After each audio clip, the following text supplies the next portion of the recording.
ઉપલેટામાં ખીરસરા, ચિત્રાવડ અને જામકંડોળા તાલુકાને જોડતો બ્રિજ છેલ્લા 4 વર્ષથી તૂટી રહ્યો છે. ચોમાસા દરમિયાન તૂટી જતા આ બ્રિજ પર તંત્ર દ્વારા માટી મોરમ નાખી થીગડા મરાતા હતા.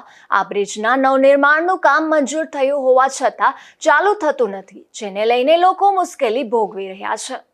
ઉપલેટાના ખીરસરાથી ચિત્રાવડ વચ્ચે આવેલ મોજ નદી ઉપરનો કોઝવે છેલ્લા 4 વર્ષથી તૂટી ગયો છે, જેને કારણે ચિત્રાવડથી ખીરસરા, ઉપલેટા અને ભાયાવદર તરફ જવા માટે 15 કિલોમીટર ફરીને જવું પડતું હોય છે. ત્યારે સ્થાનિકો વાહન ચાલકો મુશ્કેલીમાં મુકાઈ રહ્યા છે. દર વર્ષ તંત્ર દ્વારા કપચી અને મોરમ નાખી કામચલાઉ રસ્તો ચાલુ કરી દેવામાં આવતો હતો, પરંતુ આ વર્ષ ચોમાસામાં કોઝવે તૂટી જતા તંત્ર દ્વારા કોઈ રિપેરિંગ કરવામાં આવ્યું ન હતું. ત્યારે ગ્રામજનોએ જાતે સ્વખર્ચે મોરમ અને કપચી નાખી રસ્તો ચાલુ કરી દીધો હતો. ત્યારે આ વિસ્તારના કંટાળેલા સ્થાનિકોએ કોઝવે પર રામધૂન બોલાવી અને નવો પુલ આપોના સૂત્રોચ્ચાર કર્યા હતા, તેમજ સરકાર વિરુદ્ધ નારા લગાવી તંત્રને જગાડવાનો પ્રયત્ન કર્યો હતો. મારું નામ રવિભાઈ ભૂત, હું ચિત્રાવડ ગામનો રહેવાસી છું. હવે અનેક વખત અમારે તંત્રને રજૂઆત કરવામાં આવેલી છે અને આજે પણ અમે તંત્રને આપના માધ્યમથી રજૂઆત કરવા માટે ચિત્રાવડ અને ખીરસરાના જે મોજ નદી ઉપરનો તૂટેલી હાલતમાં કોઝવે છે એના માટે અહીંયા તંત્રને જગાડવા માટે બંને તાલુકાના ગ્રામજનો આપ જોઈ રહ્યા છો બધાય ભેગા થયા છે અને રામધૂન બોલાવી અને સરકારનો હાય બહિષ્કાર કરવામાં આવેલો છે. બસ હવે અમારે સરકારશ્રી પાસે બંને તાલુકાના ગ્રામજનોને એટલી જ માગણી છે કે આગામી દિવસોમાં તાત્કાલિક ધોરણે આ પુલનું નિર્માણ કાર્ય શરૂ કરવામાં આવે, જેથી કરીને બંને તાલુકાને જોડતા રસ્તાને જે લોકોને ભારે હાલાકીનો સામનો કરવો પડે છે એ ભારે હાલાકીનો સામનો ન કરવો પડે.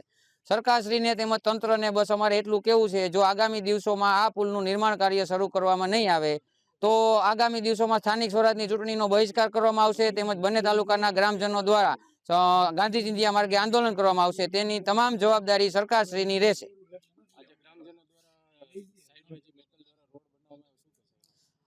જે આ ગ્રામજનો દ્વારા સાઈડમાં મેટલ દ્વારા રસ્તો બનાવવામાં આવેલો છે એ રસ્તો ગ્રામજનોએ પોતાના સ્વ ખર્ચે બનાવેલો છે. આરએનબી વિભાગે કે સરકારશ્રીનો આમાં 1 પણ રૂપિયાનો ફાળો છે નહીં અને આજ દિવસ સુધી આરએનબી વિભાગ કે સરકાર દ્વારા કોઈ હજી સુધી અહીંયા જોવા સુધા આવેલું નથી. કાલે ઉઠીને અહીંયા કોઈ મોટો અકસ્માત થશે તો એની જવાબદારી કોની રહેશે? મારું નામ દેવ કનેરિયા, ગામ ખીરસરા.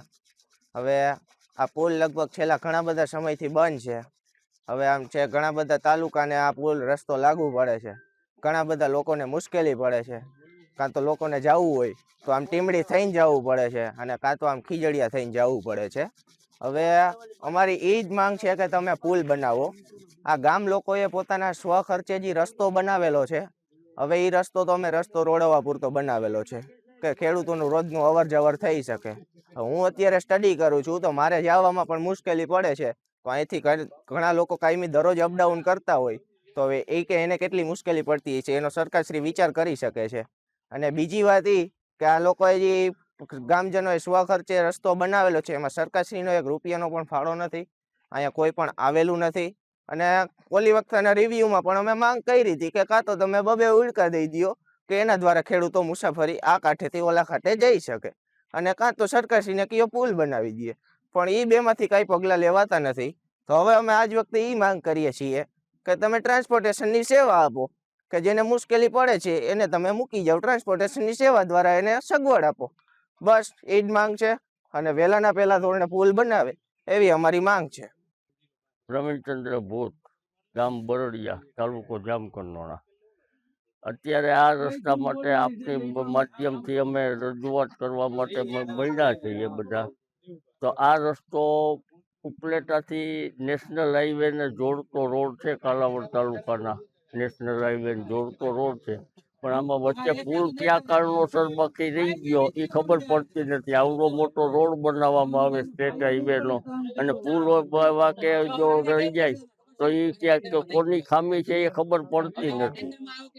અને વારંવાર રજૂઆત કરવામાં આવે છે. આ કોઝવે તૂટી ગયો છે તો વારંવાર તૂટી જાય છે ને અહીંયા 4 વર્ષ થયા તો આ માણસોને હાલવાની તકલીફ છે. તો એ અત્યારે ખેડૂતો દ્વારા જે સાઈડમાં સામાન્ય રોડ બનાવ્યો છે એ ખેડૂતોએ પોતાના ખર્ચે અને પોતાની મહેનતથી બનાવ્યો છે. એમાં કોઈએ સાથ સહકાર આપ્યો નથી. ખેડૂતો અને ગ્રામજનોએ પોતાના ખર્ચે બનાવ્યો છે. કોઈને સરકારની કે કોઈની મદદ છે નહીં. અધિકારીઓ કે પદાધિકારીઓ અહીંયા કોઈ જોવા આવતું નથી. જો કે આ બ્રિજ રૂપિયા 14 કરોડના ખર્ચે મંજૂર થઈ ગયો હોવા છતાં ઊંચા ભાવને કારણે યોગ્ય ટેન્ડર પ્રક્રિયા થઈ શકતી ન હતી અને હજુ ટેન્ડર પ્રક્રિયા થઈ રહી છે તેવા જવાબો અહીંના સ્થાનિક રાજકીય આગેવાનો આપી રહ્યા છે. સરફરાઝ કોળી, ગુજરાત ન્યૂઝ, ઉપલેટા.